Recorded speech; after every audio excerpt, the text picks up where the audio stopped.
Here begins Volume 1, Videotape Number 1, in the deposition of Emile Zuckerkandl in the matter of Altman versus Republic of Australia. Austria. Austria. In the United States District Court, Central District of California, case number CV00-08913. Today's date is November 22nd, 2004. Time on the video monitor is 1:17 a.m. The videographer today is Gabe Abendrop, a notary public contracted by Legal Inc.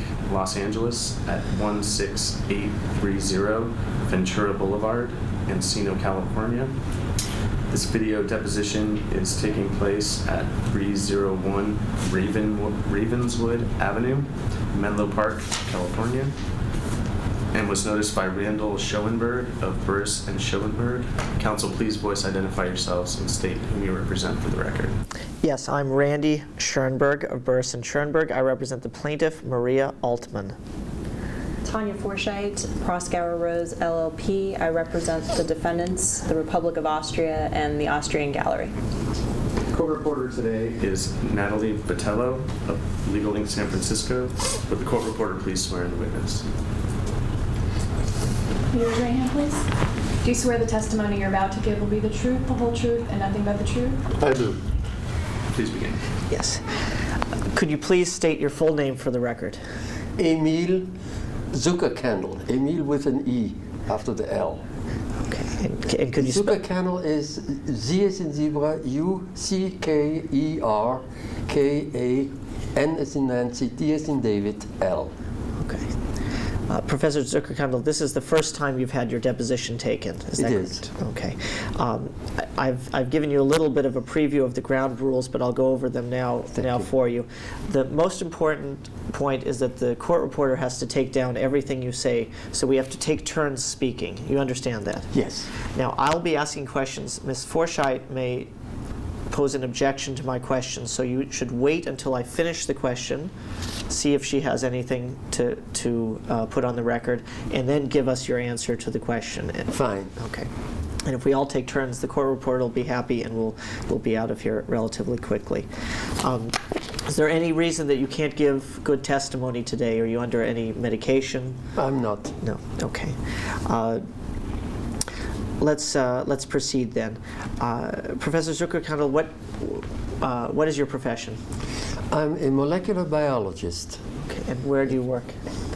At Stanford University in the Department of Biological Sciences and at a research institute, the Institute of Molecular Medical Sciences in Palo Alto. In Palo Alto, okay. And I think we have as an Exhibit 69 in front of you there a brief biographical sketch that you provided to us. Can you describe what Exhibit 69 is? Exhibit 69 is a two-paragraph long sort of biographical sketch that gives a brief resume of some work that I've done and the positions that I've held. Okay. And you've read Exhibit 69 before? I have. Yeah. And is it accurate? It is, to the best of my knowledge. Okay. Professor Zuckerkandl, where were you born? I was born in Vienna, Austria, on July 4th, 1922. Okay. And did you live in Vienna until 1938? I did. And when did you leave Vienna? Pardon me? When did you leave Vienna? I left Vienna, or more exactly, a community west of Vienna, near Vienna, by the name of Purkersdorf. Could you spell that for the reporter, please? P as in Paul, U-R, K-E-R, S as in Sophie, D as in David, O-R, F as in Francis. And when did you leave Purkersdorf? toward the end of March, about 2 weeks after Hitler took Austria, toward the end of March 38, Okay. And where did you go? to Paris. And how long were you in Paris? Until fall 39. And where did you go from there? I went to Western France, Vendée, is to the name spell of V, E, N as in Nancy, D as in David, E, accent aigu, E, that's the name of the department, where a great uncle of mine had a property, and I went to be with him and go to the high school in the region. What was the name of that great uncle? Paul Clemenceau, C-L-E, M as in Mary, E, N as in Nancy, C-E-A-U. And out of historical interest, was he related to the Prime Minister of France, Georges Clemenceau? He was his youngest brother. Paul was George's youngest brother. It was. Okay. And how was Paul related to you? My grandmother Bertha Zuckerkandl's sister Sophie, born Sapes, S as in Sophie, Z as in zebra, E, B as in boy, R-A. No, R, I'm sorry. B, I start over again. S as in Sophie, Z as in zebra, E, P as in Paul, S as in Sophie. Right. I'm sorry. And she was married to Paul Clemenceau. And she married Paul Clemenceau. Got it. Okay. So how long did you stay in Western France? Until I developed fevers of mysterious origin, and I was sent to southern France, to the house of friends in not far from the Italian border, and stayed there until France's military collapse. Okay. And when was that? That was in June 1940. Okay. And where did you go in June 1940?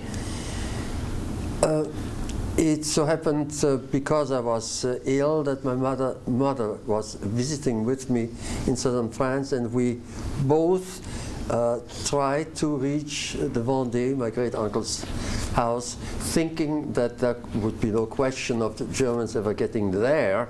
And when, after many difficulties, we arrived there, my great uncle told us that they were expecting the Germans any minute. We spent one night and then hitchhiked to southern France to try to get out of France, and I won't tell you the story, but we ended up finding a boat in the Atlantic harbor of Bayonne, and that boat took us to Lisbon, and another boat from Lisbon to Casablanca.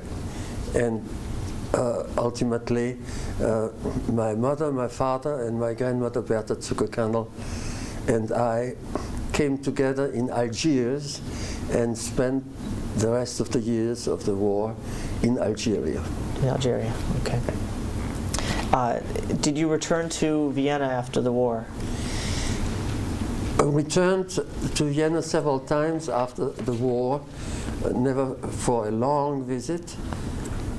The first time was, I believe, in 46, though I've forgotten the exact time of period during 46.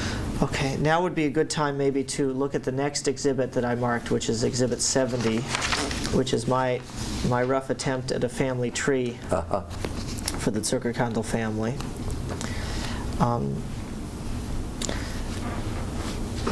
And if you could look it over and tell me if you see any mistakes.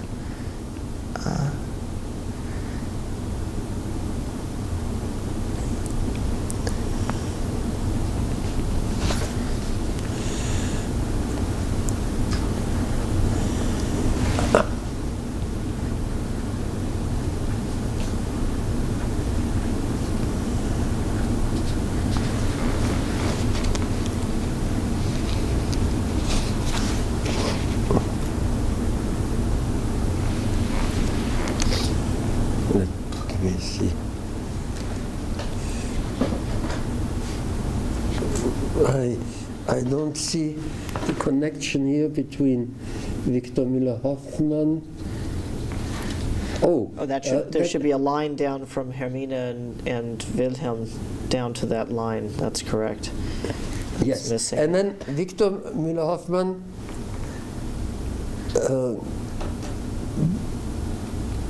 Yes, Rudolf Müller-Hoffman. I see. Right. If I could correct that on your exhibit, thank you for noticing that. There should be a line here. Thank you. Now, one thing, I personally did not know the name of Helene Langer. Okay. It's quite just The child of Robert Zuckerkandl. Okay. If it was, probably, I don't know for sure. Now,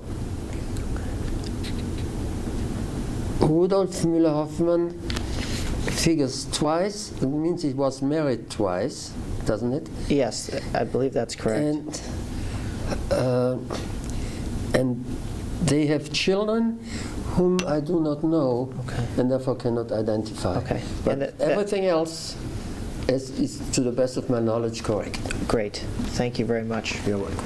Okay, we're going to be speaking today about a portrait of your great-aunt Amalia Zuckerkandl, who was born Amalia Schlesinger. Do you see her on the chart on Exhibit 70?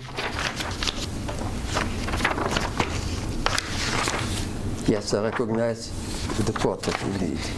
And oh, you see, you're looking at Exhibit 71. I'm sorry. That's fine. That's fine. On Exhibit 70, do you see Amalia? It says Amalia Schlesinger, married to Otto Zuckerkandl on the left. I do see. Okay, and that's correct. Amalia Zuckerkandl was the wife of Otto Zuckerkandl, Right? and Otto was the brother of your grandfather Emile. Correct? Okay, Emile without an E. Without any. That's not the only thing that Okay. distinguishes us. Now, did you know Amalia Zuckerkandl, the wife of Otto? I did. Okay. And could you look now at Exhibit 71 and tell us if that was painted before you were born, but if you recognize her as the subject of that painting by Gustav Klimt? I cannot say that had I seen that painting without knowing that it was her portrait, I would have said, that is Malchi. That's how she was Why don't you called. spell Malchi for M as in Mary, A, L, T as in Tom, S, C, H, I. You knew her quite a few years later than this portrait. I did. Okay. And I did not see her very often, but I knew her well enough. Okay. Now, you said earlier that you lived in Purkersdorf. Yes. And what was that a special location for you? I mean, it wasn't just a regular house, right? I'm just going to object that it's vague and ambiguous Yeah. as to special. Right. Please go ahead. I'm just saying, what were there other family members living with you at Purkersdorf? They were, and the origin of that goes back to the men who created the institution within which we lived, which was a sanatorium. In the Austrian sense, a sanatorium, the term sanatorium applies to many places that are not necessarily the site of where only sick people go. In the Sanatorium Purkersdorf, it was actually called Sanatorium Westend, W-E, S is in Sophie, T is in Tom, E, N is in Nancy, D is in David. That sanatorium attracted people who came there to rest for their amusement, and truly ill people. And there were various specialties, medical specialties represented, and a number of physicians. the creator of that institution, Victor Zuckerkandl, who figures on your... He's the brother of your who's grandfather, Emile? One of the brothers of my grandfather, Emile, had no children and left his estate to a number of relatives. My father was one of the heirs. He inherited 1/3 of the sanatorium. Amalie Redlich, who was called Amal, inherited 1/3, and Nora Stiasny and Hermine Müller Hoffman inherited each 1/6. And the owners of the sanatorium lived on sanatorium grounds in 2 villas. My parents and the Stiasnys in one, and Amal Redlich and her family in the other. Okay. Amalia Zuckerkandl, the mother of Nora Stiasny and Minnie or Hermine Müller-Hoffmann, did not live at Purkersdorf. She did not. Where did she live? I don't know where she lives in a more distant past in Vienna, but I have seen her when she lived at an great aunt's house of mine. The aunt's name was Mathilde, Mathilde, Seps, and she lived in the first sector of Vienna, 2 Grunange Gasse. Should I spell this? Spell it, please. G-R-U with 2 dots, N as in Nancy, A, N as in Nancy, G-E-R-G-A, S as in Sophie, S as in Sophie, E. So around 1938, she was living in the Amalia Zuckerkandl was living in the Grunanger Gasse. That is right. Okay. And her daughter, Nora, was living in the same building as you in Purkersdorf. Correct. Okay. And what about Nora's sister, Hermine Müller-Hoffmann? Where did she live? I'm just going to, pardon me, I'm briefly going to object just as to the foundation for questions with respect to the family relationships. I know that this document, Exhibit 70, has been submitted as an exhibit, but I think there may be a lack of foundation for questions with respect to all of the family relationships, since the document wasn't actually created by the witness, and I'll just leave it at that. That's fine. Hermine Zuckerkandl, you called, or her married name was Müller-Hoffmann, right? Did you Yes. know her? Oh yes, I knew her well. Okay. And she was married to Wilhelm Müller-Hoffmann? Correct. And her mother was Amalia Zuckerkandl, Correct. the one in the painting? Yes. Yes, in Exhibit 71. Correct. Okay. And Hermine, or Minnie, was the sister of Nora Stiasny, right? That is right. Right. Who lived with you in the building in Purkersdorf? That is right. Right. Where did Hermine or Minnie Müller-Hoffmann live in 1938?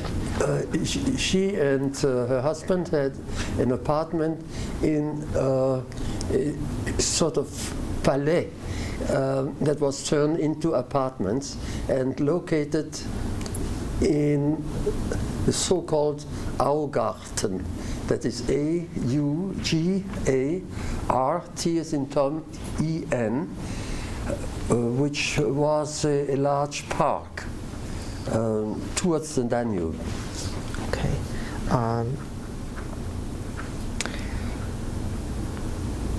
Fine. Now, you said after the war you came back, you believe, in 1946. Is that correct? To Vienna. To Vienna. Yes. Okay. Did you see Minnie Müller-Hoffmann when you came back to Vienna? I did. Okay. And did she tell you how she had survived the war? She did. What did she tell you? she told me, and actually her husband was still alive at that point, I believe, that they had gone to live in a village in Bavaria and had not been detected there as their identity was concerned, and just managed to survive this way. Okay. Did you find in Vienna in 1946 her sister Nora? Her sister Nora and their mother had been killed in a concentration camp. You're referring to Emile Zuckerkandl, the woman in the painting. I'm referring to Emile Zuckerkandl. Did you learn which concentration camp they were sent to? I may have learned, but I don't specifically remember now. Okay.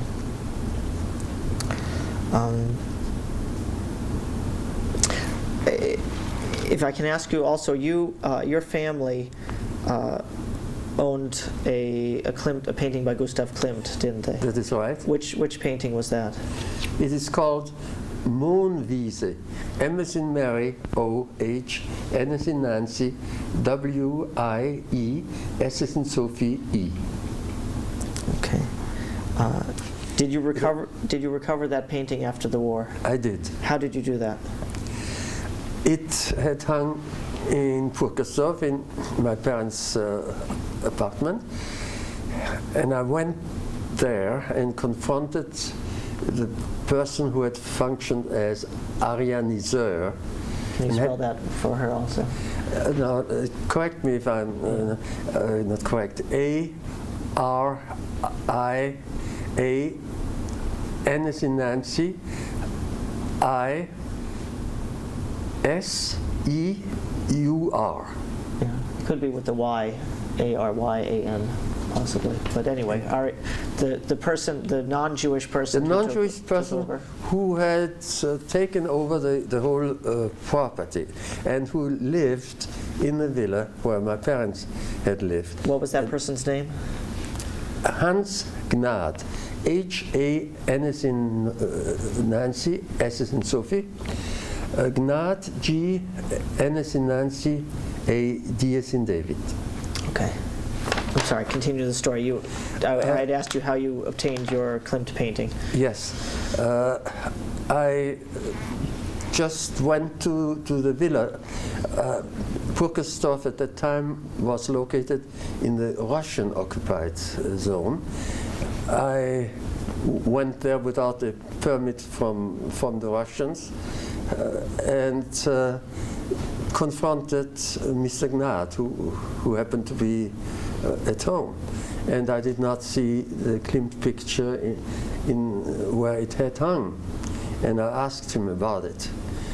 And he, being very impressed by someone a bit threatening, who arrived soon after the end of the war, and before it became clear that many good Nazis would go free, said, well, I'll get it back here by tomorrow. And so he did. He had obviously put the painting into some other location, probably another apartment that his family he had, and the next day I recovered it. Okay. And what did you do with the painting? I hoped to be able to export it to France, and meanwhile asked my aunt Hermine Mueller Hoffman whether she would be kind enough to keep it for me. And she put it up in her apartment. I then applied to the Austrian government for an export permit, and that was refused. Okay.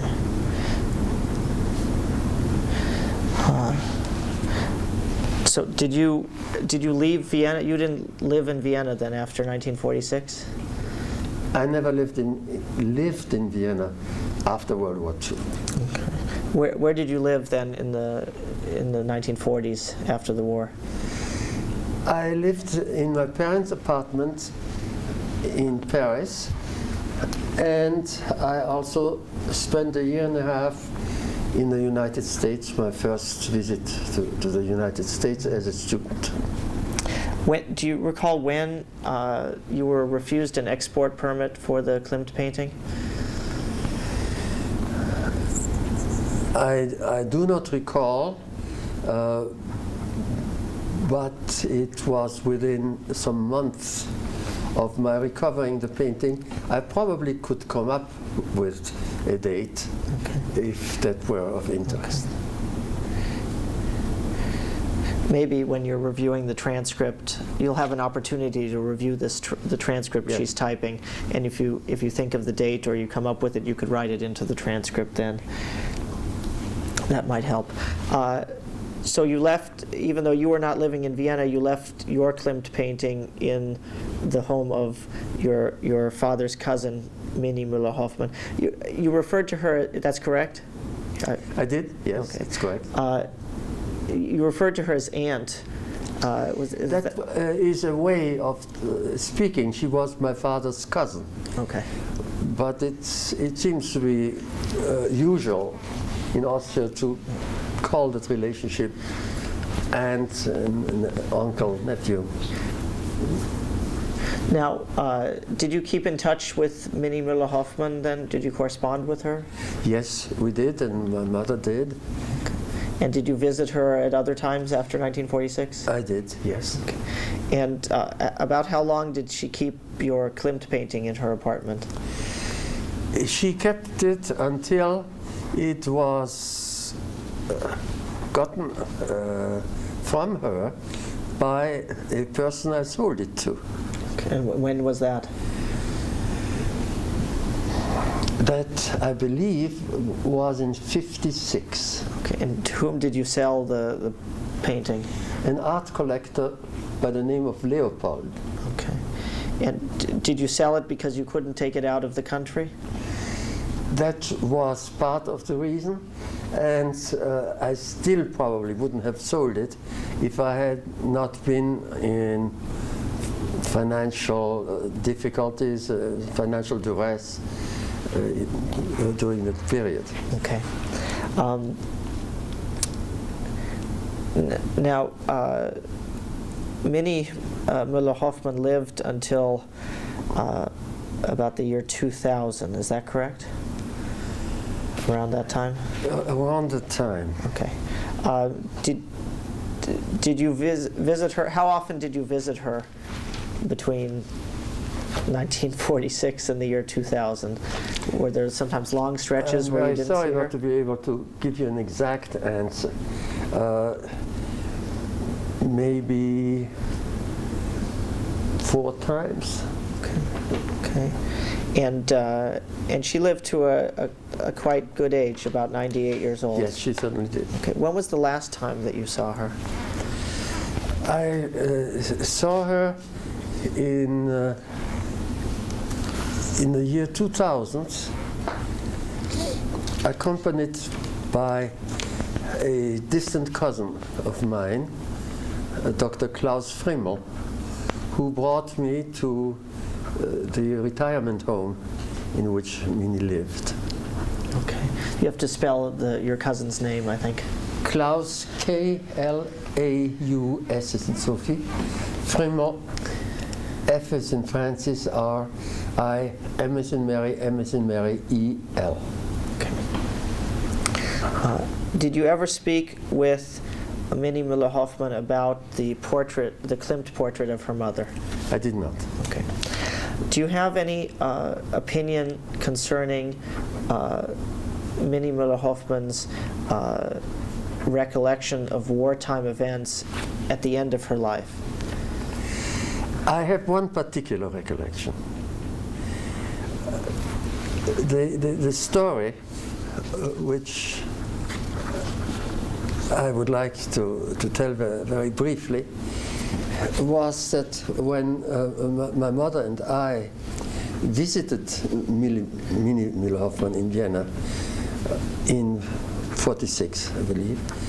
She told us that she knew the identity of a man who had denounced her mother Malchi, that is Emile Zuckerkandl, and her sister Nora Stiasny, to the Nazi authorities. That denunciation was perpetrated sometime after the Anschluss, when the two women lived together in an apartment in Vienna. Apparently, so I remember having been told, the denouncer wanted to appropriate himself the furniture that was in this apartment. As a result, the two women were deported and assassinated. Minnie shocked my mother and me by declaring that she refused to name the guilty party or to undertake anything against him because the exercise of justice was to be left up to God. She was a very pious Catholic. She remembered seeing her mother and sister in Vienna before their deportation, scrubbing a sidewalk under the supervision of a Nazi guard.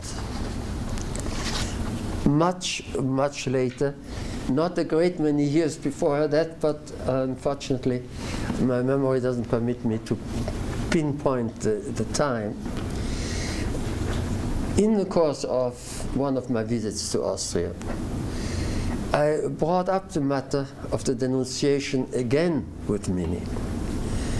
And she responded by denying that she had ever known about the man who was co-responsible for her mother's and sister's death. That denial also shocked me. I simply couldn't doubt the veracity of the story that Minnie had told right after the war. Had she forgotten? Or did she simply no longer want to own up to what she knew? The fact is that her mind had to deal with a very, very heavy legacy from the years of the Nazi regime. At any rate, her positions were always consistent with her attitude to leave all earthly justice to God. She refused to be out for gaining anything in this world, be it justice or a material advantage. Actually, she was one of the materially most disinterested persons one can imagine. And I know of no positive misrepresentation on her part. When she asserted that certain events took place, those who knew her could not doubt that they took place. At the same time, I think she had developed a deliberate opposition to seeking earthly justice. Thus, her denying that she knew about the co-author of a terrible crime cannot, I believe, be legitimately disconnected from her overwhelming religiosity. In addition to her natural honesty, well known to her friends and relatives, this all-pervasive religiosity would for sure have prevented her from ever seeking an illegitimate material advantage, or any advantage other than that of making it to paradise. I think that when one has known a person very well, one can delineate quite precisely the possible from the impossible, what one may possibly expect a person to do and what that person will never do. What is impossible in Minnie Müller-Hoffmann's case is that she may have made any false statement for her earthly profit, or made any other unworthy move to obtain a material advantage. I would go one step further. On account of her religious passion, which had become for her, as it were, the central source of her integrity, she was not simply abstaining from seeking earthly justice. She seemed to be militantly opposed to seeking earthly justice. That sounds strange. And some may reject such an explanation of her utterances or lack of utterances. But to me, that interpretation has a strong ring of truth. Thank you. I've just a few questions. You obviously prepared for that question. I did. And you were reading from something you prepared. When did you prepare that? Yesterday and today. Okay.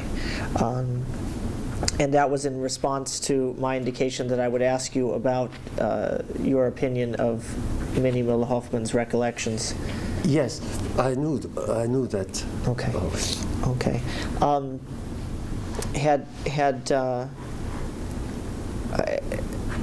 I have one or two other questions. You mentioned that Minnie was a devout Catholic. So I have to ask, so that people who don't know you will understand, why was your family persecuted by the Nazis? Because all the ancestors, known ancestors of the family, and that doesn't go back very far as far as I know, were Jewish. And Minnie converted to Catholicism. I see. So, but under the Nazi laws? Under the Nazi laws, she was just as Jewish as a Jewish person. Right. And you were also persecuted under those laws, or would have been had you stayed in Austria? Yes, indeed. Okay. And so would all other members of my family. 9 of them were killed in concentration camps. Okay. I think that's a good point for me to end. I'm finished with my questioning. Let's go off the record so that Ms. Forsythe can change seats with me and ask you questions from this position, if that's okay with everybody. And I'd also suggest if we could just take a, say, 5 or 10 minute break, since we are going to be switching. That's very, very, very fine. Going off the record, the time is 1:54 p.m. Coming back on the record, the time is 2:07 p.m. Council, please begin. Good afternoon, Professor Zuckerkandl. Good afternoon to you. As Mr. Schoenberg indicated, I'm going to just be asking you a few additional questions, and I hope not to take too much of your time. Very well, thank you. Okay. Can you tell me, I think you indicated that this is the first time you've been deposed, is that right? Yes. And have you ever been a party to any lawsuits before? Not personally. My family was engaged in a lawsuit, but I had no personal participation in it. Okay. And you were not deposed in that lawsuit? I was not. Did you ever provide a declaration or anything like that for that lawsuit? Do you know? No, I did not. Okay. And did you meet with any attorneys other than Mr. Schoenberg prior to your deposition today? No, I did not. Okay. Did you meet with Mr. Schoenberg prior to today's deposition? I did. And when did you meet with him? Yesterday. Okay. And for how long did you meet with Mr. Schoenberg? Oh, perhaps an hour and a half. Okay. I don't know. Can you tell me on how many occasions you think you spoke with Mr. Schoenberg regarding this deposition today, including yesterday? I never spoke directly with him because yesterday was the first time I ever met him personally. I see. Had you spoken on the phone before? We have corresponded. We have been in telephone contact too. Okay. So, and when you say corresponded, you mean, for example, email communications? For example, email. Okay. And so let's just talk about the telephone and when you met yesterday for the first time. Yes. Do you think you can recall how many times you may have spoken with him in that context? Regarding today's deposition. Oh, regarding today's I'm sorry, deposition. I apologize.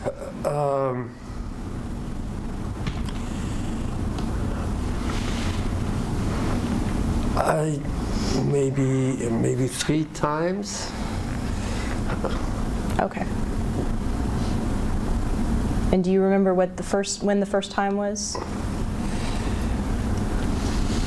A few months ago, I let Mr. Schoenberg know that I had an experience with my aunt Hermine Müller Hoffman that was not satisfactory to me, and we took it from there. Okay. Is there anyone else that you've spoken with regarding your deposition today? No, very superficially with my wife. Okay. And did you look at any documents other than the document that, and we'll just state for the record that we've marked as Exhibit 72, the document that you read from earlier today, other than this Exhibit 72 that I understand you put together in the last day or two? Yes. Did you review any documents to prepare for your deposition today? No. Okay. And have you ever spoken with Maria Altman? I've never spoken with her, never met her. And have you ever corresponded with her in any way? I have not. Okay. Had no contact. Okay.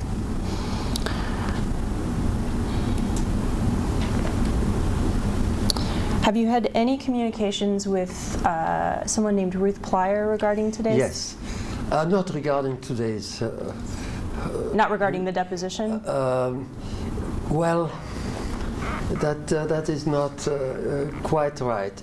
Ruth Plyer and I have been in contact about totally unrelated matter, and this matter also came up in our communication. And when you say this matter, what do you mean? The matter of my aunt Hermine Müller Hoffman giving contradictory accounts of things such as the one that I report. I see.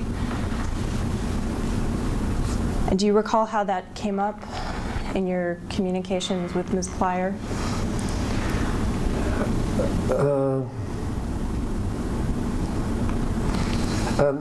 Mrs. Plyer told me that she had done a lot of research on questions regarding my family. She actually knows much more than I do about various circumstances regarding various members of my family.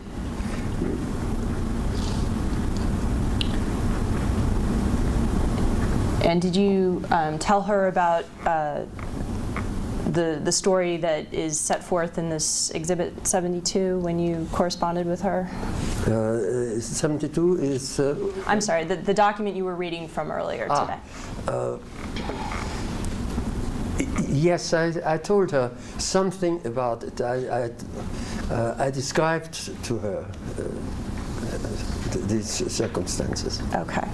By the way, was this the communication that we're talking about? Was this by telephone or by email or otherwise? That was by email. Okay. And when was that communication? That was in the last couple of months. Okay. Did Ms. Plyer respond at all to your story that you read earlier?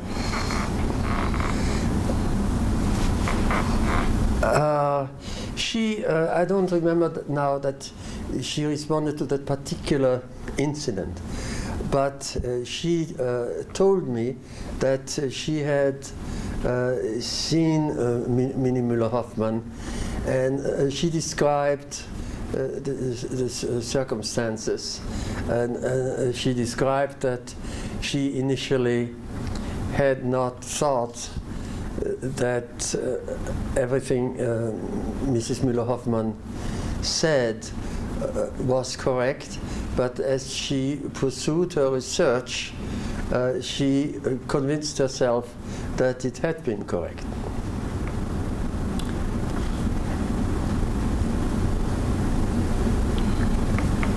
Did she tell you why she had convinced herself it was correct? Yes. And why was that? It's a somewhat complicated matter.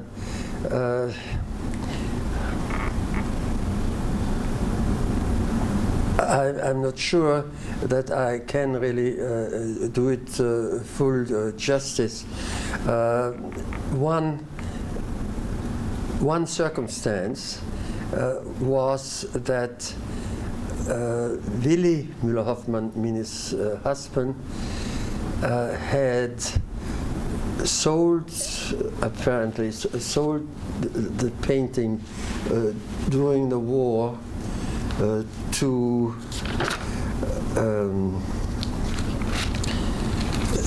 Mrs. Kunstler.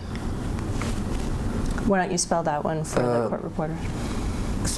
K-U with 2 points on U, N as in Nancy, S as in Sophie, T as in Tom, L-E-R.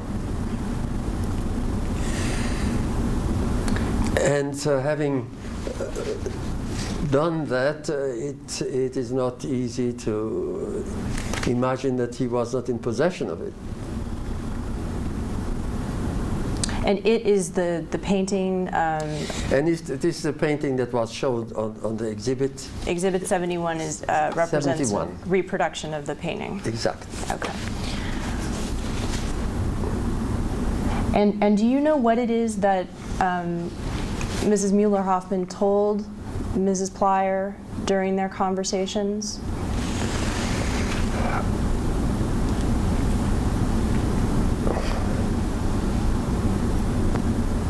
She told Mrs. Plyer that Ferdinand Bloch-Bauer had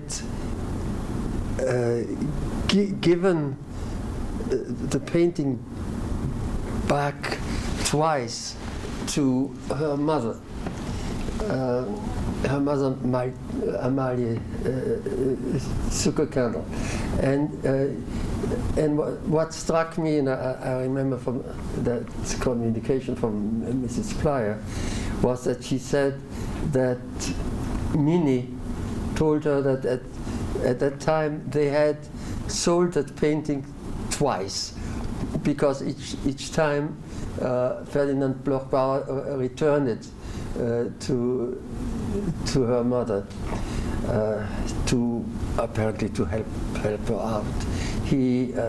Ferdinand Bloch-Bauer was apparently very eager to help Malchi, Amalie Zuckerkandl, through difficult times, even though he was himself in an unusually difficult situation for him. But apparently, as a refugee in Switzerland, he still had at his disposal means that were very small compared to what he had had in Austria, but still significant, especially in the eyes of these members of my family who were very badly off financially to the circumstances. And Bloch-Bauer supported Malchi Zuckerkandl as much as he could, and even sent her money from Switzerland, but then stopped sending money. And I think Ruth Plyer said that, no, I don't know whether it was 41 or 42, that the money stopped arriving, and Minnie and her mother were very unhappy about the discontinuation because they were in terrible financial circumstances. And apparently, maybe Minnie did not realize that Bloch-Bauer himself was not in easy circumstances at the time.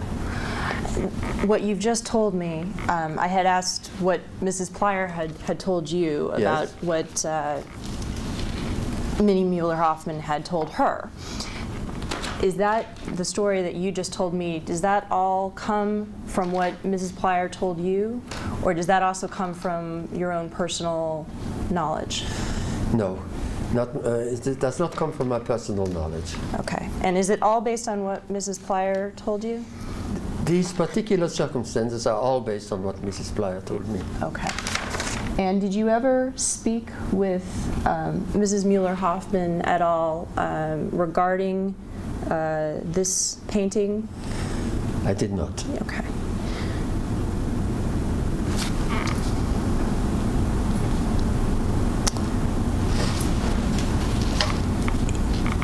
Professor, are you aware that that the family of Mrs. Mueller Hoffman has asserted a claim of their own for this particular painting? I've heard about the existence of that claim. Okay. And are you aware that Mrs. Altman, Maria Altman, has asserted a claim for this painting? Yes. The portrait of Amalia Zuckerkandl? Yes, I'm aware of that. Okay.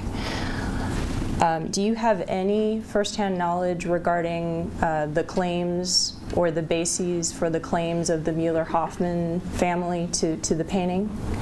No, I do not. Okay. And how about with respect to Mrs. Altman? Do you have any firsthand knowledge of her claims or the bases for her claims? I do not. Okay. And are you also aware that Mrs. Altman has asserted claims with respect to some other paintings by Gustav Klimt? I'm aware of it. And the same question I'm going to ask you is before, do you have any firsthand knowledge with respect to those claims or the bases for those claims? I do not. Okay.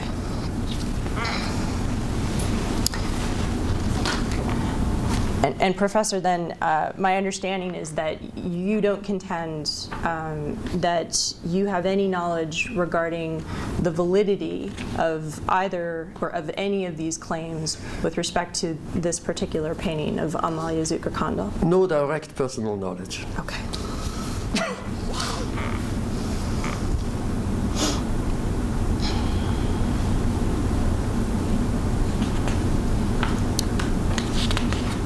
And you don't know then whether Ferdinand Bloch-Bauer, as you indicated, you had learned from Mrs. Plyer, whether he gave the painting at some point in time to Amalia Zuckerkandl? I have no personal knowledge of that. Okay. Have you ever seen the painting itself? Yes, I have. You have? Yes, And in where did you see the it? Österreichische Galerie in Vienna.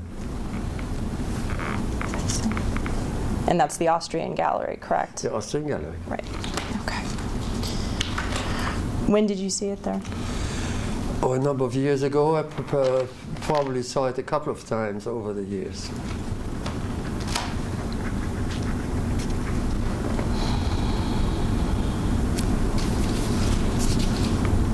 Do you know how the painting came to be in the Austrian gallery? I do not.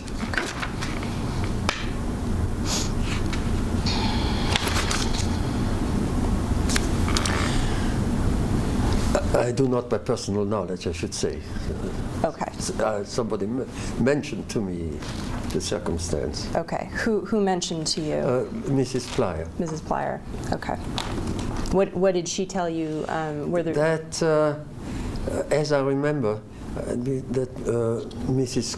Kunstler had given it to the Austrian gallery. I think I remember. Okay. I'm going to go back for just a moment, sir, to ask you when did you first, I guess, correspond with Mr. Schoenberg regarding any topic? Oh, If I you would can like recall. to ask him whether he remembers. To the best of your recollection.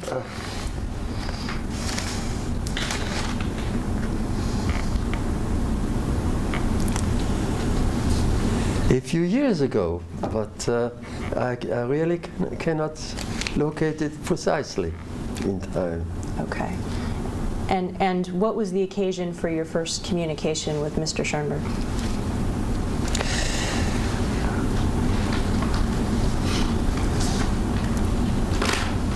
I don't even remember who contacted whom first. and I do not remember the content of these early communications. Okay.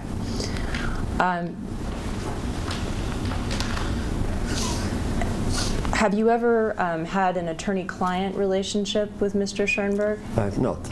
No. So Mr. Schoenberg has not represented you as an attorney in any matter that you're aware of? He has not. Okay.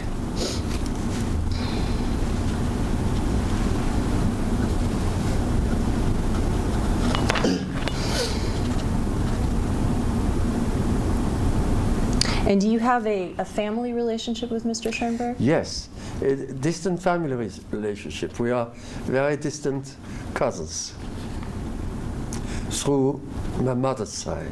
I see.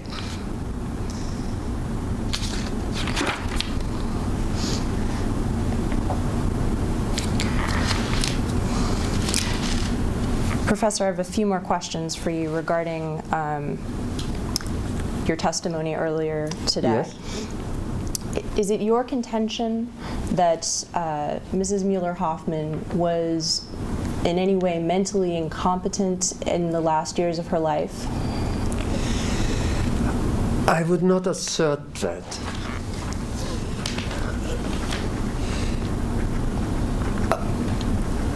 Can I make a comment? Certainly. That could be a theory based on some observations, but upon closer look, I see the best consistency offered by the hypothesis that she was driven by the motivation that I have described when she gave answers that were either not clear or contradictory regarding the picture.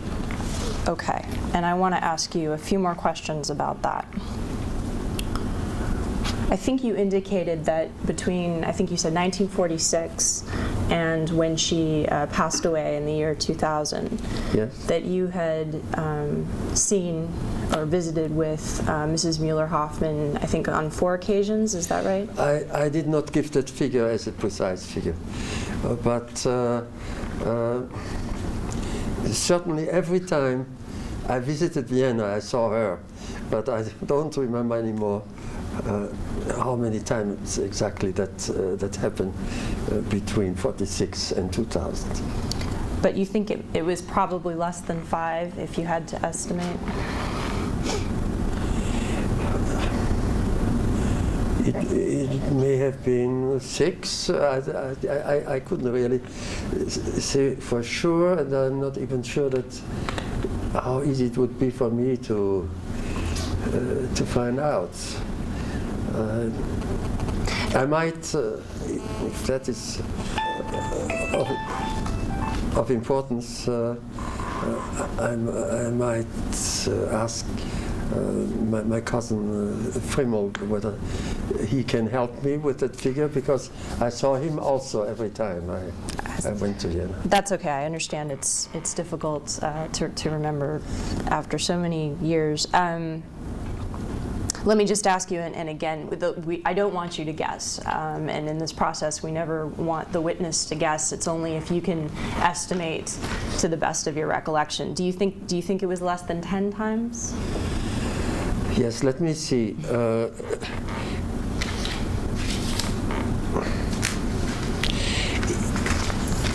I would say it is, I'm fairly sure it is not more than 10 times. Okay.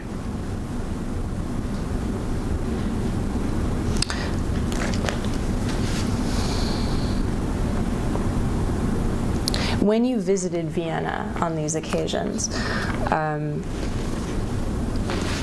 if you can give me an idea of where you would stay. Were you actually staying with Mrs. Mueller-Hoffman, or did you stay elsewhere? I never stayed with Mrs. Mueller-Hoffman. When she lived in her own apartment, that was still not a large apartment. I stayed in hotels, and there were various circumstances that brought me to Vienna. At times I had an invitation from a scientific colleague to give a talk at the university and things like that. So on most occasions, if you had business in Vienna, then you would visit family while you were there. That's right. I see.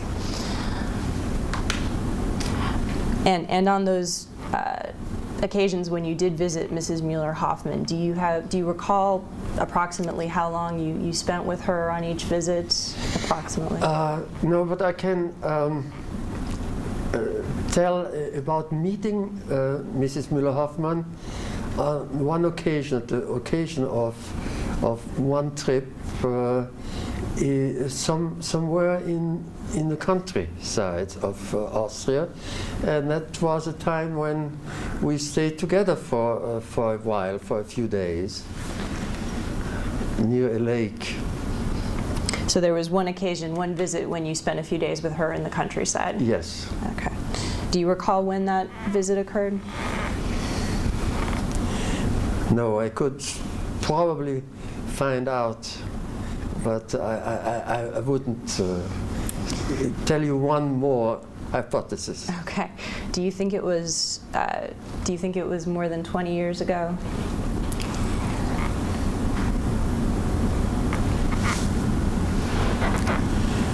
Might have been about that amount of time. Okay, that's fine.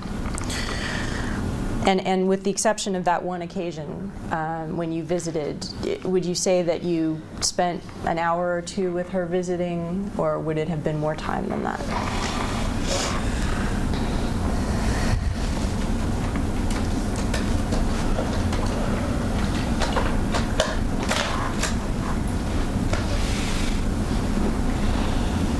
I might actually have seen her more than once during any particular stay, and a visit would have the character of a good visit with her in an afternoon. Okay. So you might share a meal or something like that. Okay. You might share a meal, have lunch or dinner or something like that. Right. Okay. And then I take it, based on your testimony, that in the last, let's say, the last 2 years of her life, it was your impression that Mrs. Mueller Hoffman was generally cogent, capable of handling her affairs on a daily basis. Yes, well, I cannot speak about her handling her affairs from the time on she was in that home, since other people were in charge of her. But certainly she was coherent during any contacts that we had, even at that late time, coherent in conversation.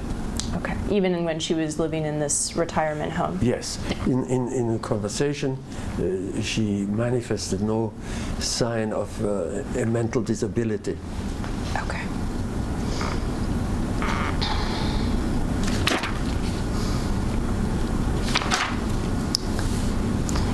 And is it your contention then, strike that, I'm going to rephrase the question for you.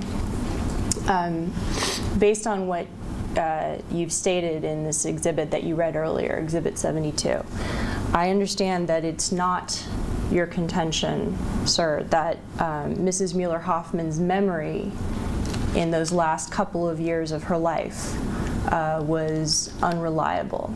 I understand that's not your contention, is that right?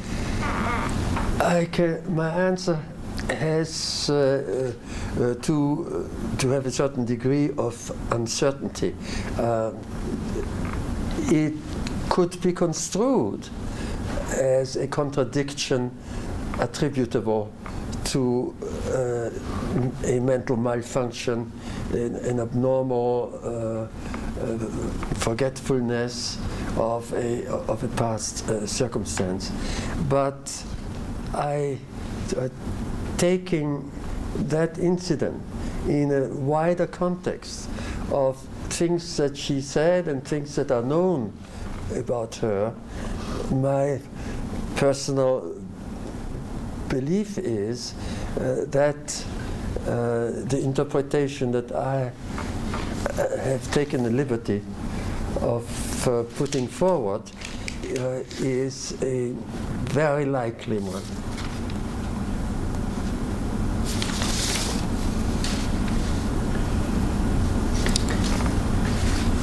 And as I understand your position,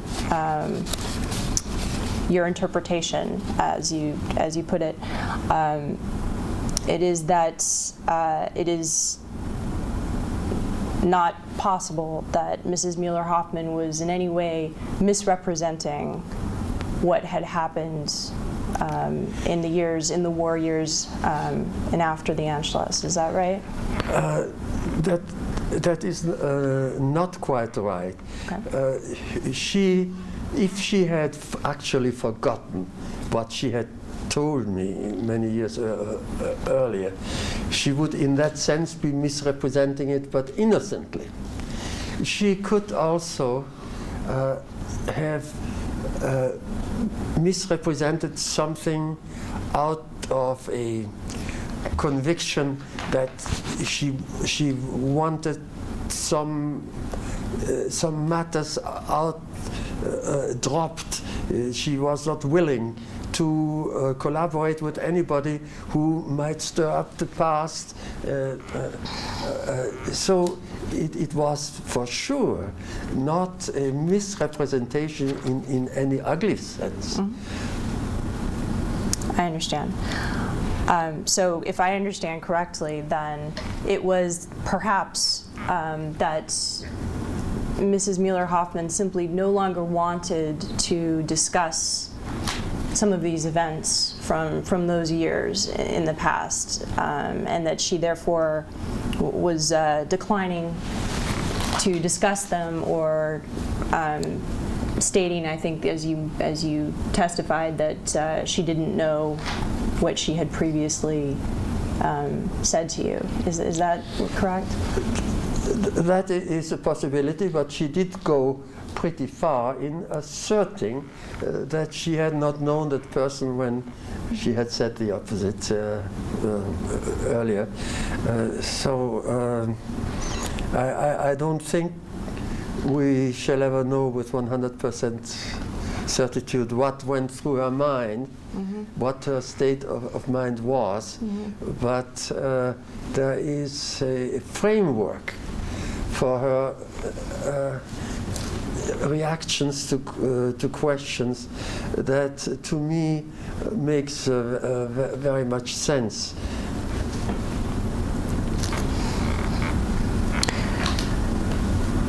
So there are several possibilities to explain. There are several different ways to interpret or explain. Certainly. And I also think that the way towards the best chances of a correct interpretation is through the knowledge of many little things that she has said or done with respect to different people, rather than just any particular incident. Okay. And just one other question on this issue.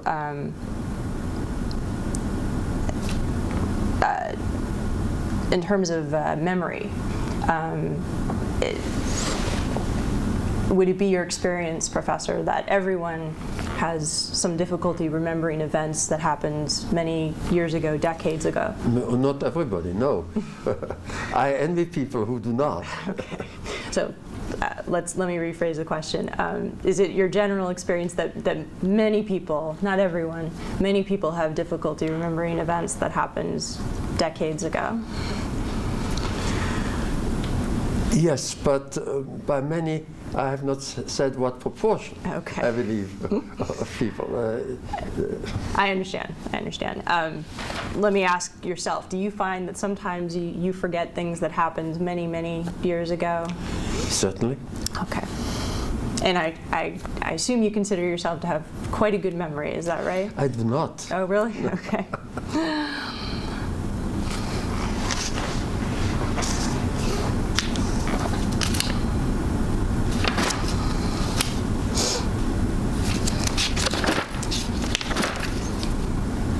Did you generally consider Mrs. Mueller-Hoffman to have a good memory as a general matter? Yes, I would in the past have considered that. There is no experience I had of anything abnormal about her memory, either in the positive or the negative sense. Mm-hmm. She had a good memory. Okay.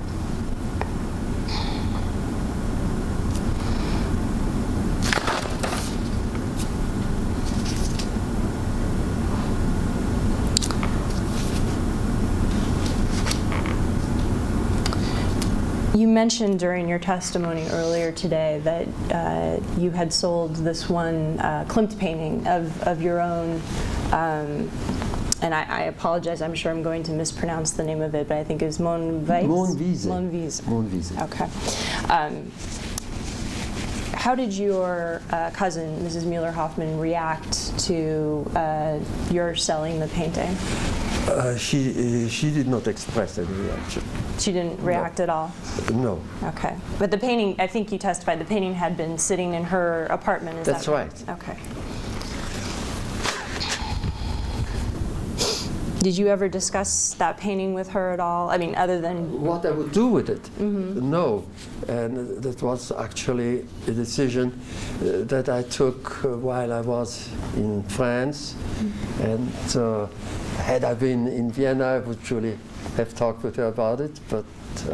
But there was never any such occasion for that? No. Okay.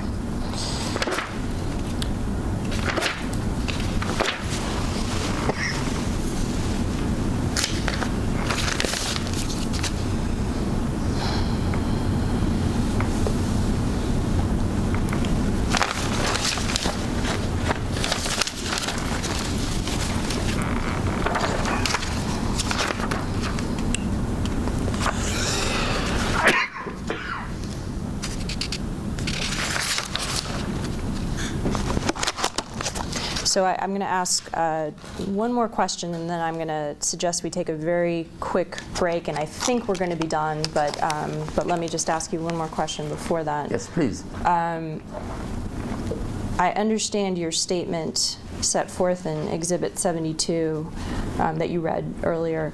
I understand from your statement that you think it's possible that the apparent inconsistency in your cousin's statements, Mrs. Mueller-Hoffman's statements, was based in part on her, I think you called it her religiosity, her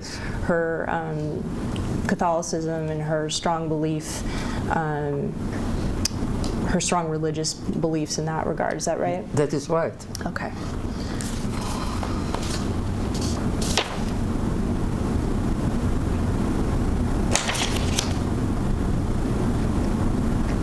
Okay. If we can go off the record for just about another 5 minutes, I do think that I'm going to be able to wrap it up, but let's go off the record for a minute. Going off the record, the time, coming back on the record, the time is 2:56 p.m. Council, please begin. Professor, I just wanted to make sure, you mentioned visiting with your cousin when you were in Vienna with Mrs. Mueller-Hoffman. Did you ever speak with her by telephone when you weren't visiting? Yes. And how often did you speak with her by telephone?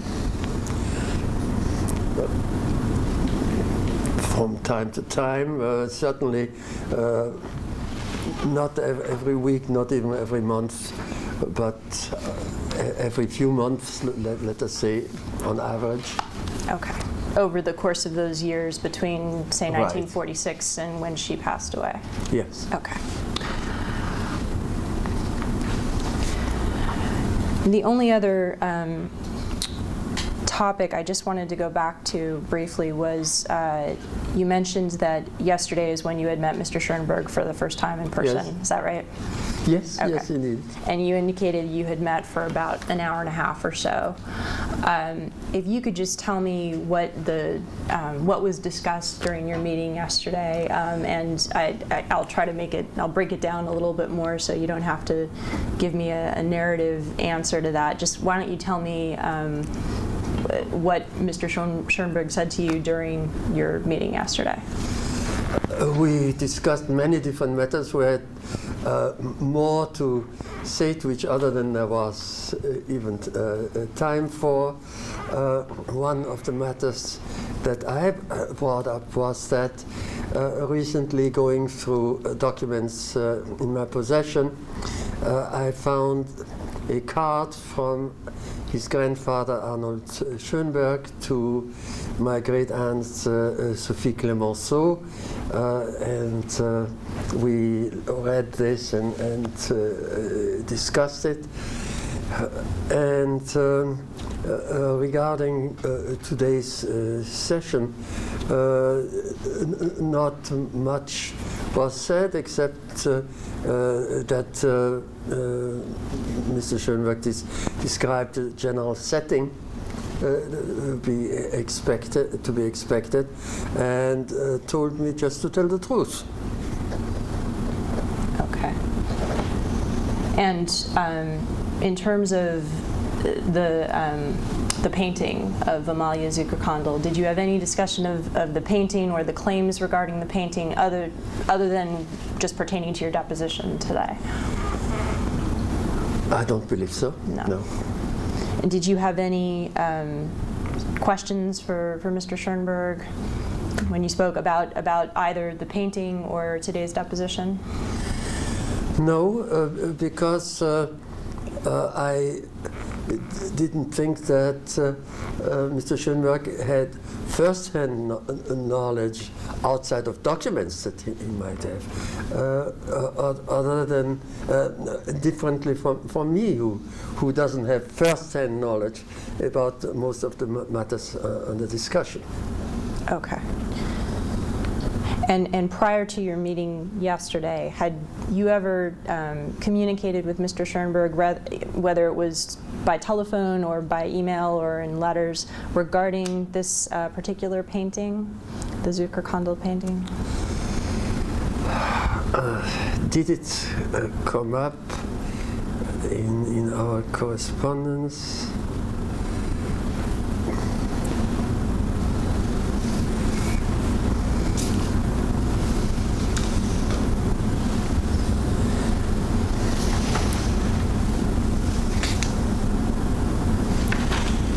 Well,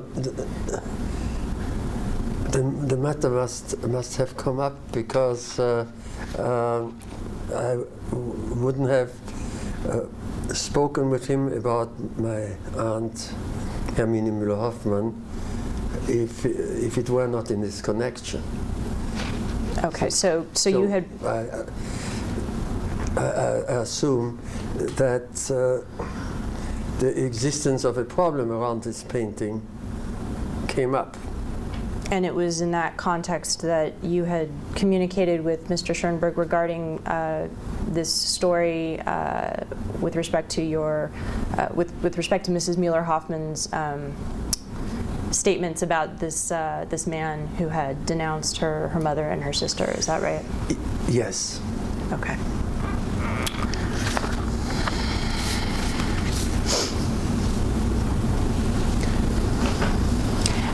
And I'm just asking because you happened to be chatting about it when we came back on the record. Is there actually a document here that has anything to do with the claims at issue here that you were discussing with Mr. Schoenberg, or is this completely unrelated to the testimony? This document?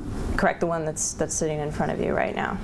Mr. Schoenberg just showed me this document. Okay, and can you just tell me what it is? I'm just curious. Since does it have anything to do with this painting, the claims with respect to? Yes, okay. It does. And can you tell me what the document is? It is a collection of documents, copies of documents that relate to this matter. Okay. And I'll just ask Mr. Schoenberg, I assume those are all documents that have already been produced to us? Yes, you have it in this order. It's a report that was written by Ruth Plyer, dated January 2003, and we were looking just at the end when you came in to Annex P, which is a letter from Minnie Mueller Hoffman to Louisa, who is Maria Altman's sister, where she talks about the portrait of her mother, who, as she says, it's with Mrs. Dr. Vida Kunstler, who's an art historian, who obtained the painting through Dr. Kalir, K-A-L-I-R is how it's spelled in the letter. It should be with 2 L's. And says I'm translating now, she recently called me to tell me that she is giving the painting to the museum in the Belvedere in her will, and she says after that, I'm comfortable with that. Okay. So we were just going over those lines. Okay. In this letter, which I believe it can be dated just since we're talking about it, because it says here she says she's 84 years old. Okay. So I think she was born in 1902 or something like that. If you look at the earlier exhibits, you can tell it's in the mid-80s. Okay. Is that a letter that you've ever seen before today? No, I have not. Okay. And do you have any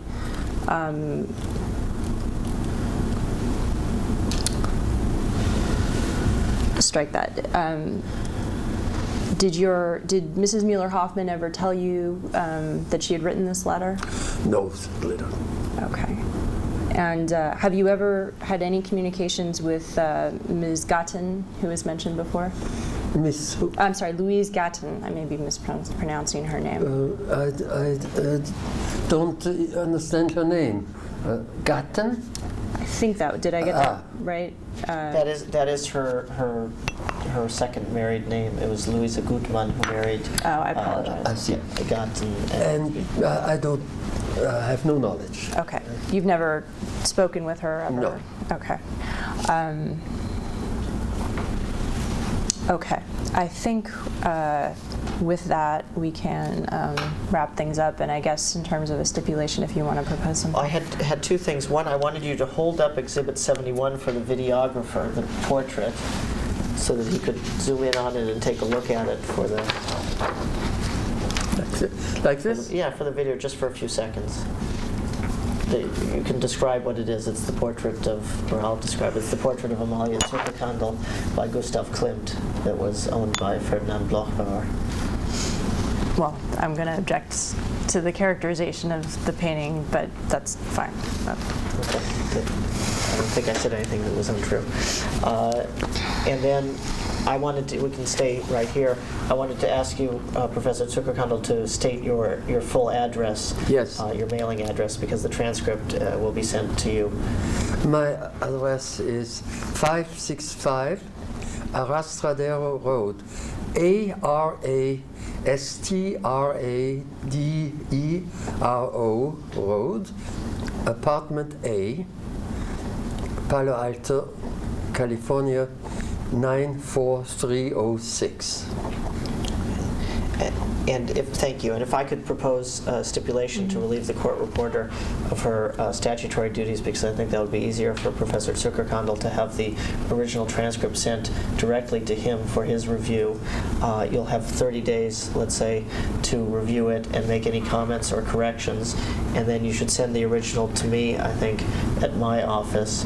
And when I get it, I'll notify the other counsel of any changes and give her copies of any changes that you make in the transcript. I think that's the fairest way. Is that fine? I think that's fine. I'll stipulate to that. Let me just state to Professor Zuckerkandl, Mr. Schoenberg indicated that you can make changes to the transcript. I just want you to know that to the extent you do make changes to the transcript, obviously counsel for any of the parties can comment upon that if this matter goes to trial, and I just want to make you aware of that. But yes, I agree. Stipulate. You'll be asked to sign the transcript at the end that it's correct. Surely. Okay, with that, I think we are finished, and thank you everyone for coming here, and thank you, Professor Zuckerkandl, for your time. It was very interesting. This concludes the deposition of Emile Zuckerkandl, Volume 1. The total number of tapes used today was 1. The original videotapes will be retained by Legal Link Los Angeles at 16830 Ventura Boulevard. Going off the record, the time on the monitor is 3:07 p.m.